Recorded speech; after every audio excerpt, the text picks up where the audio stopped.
Hi folks, this is Lee Murphy from artbyleemurphy.com, or the artist who makes all the stuff you see there and on this video channel. Anyway, today is something I wanted to share with what I've decided. There's the cat making a noise.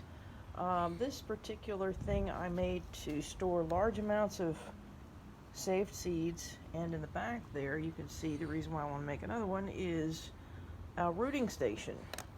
So what I ended up doing, because I wanted something looking a little bit more funky, hashtag don't settle for an off-the-shelf life, was this. I have a bunch more of these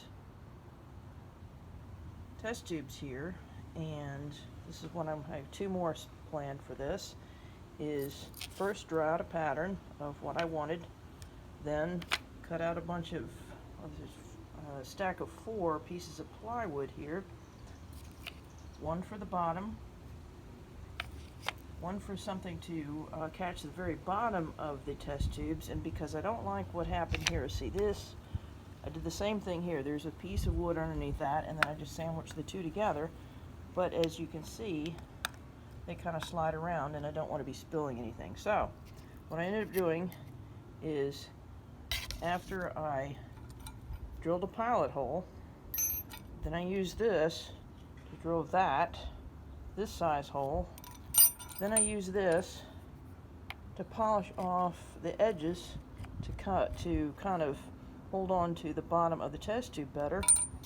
And then drilled 2, not 1, of 1-inch holes that exactly fit the test tube, with being this fancy little side here is all it is are these pre-made store-bought thingamabobs that you can find at pretty much any big box craft store.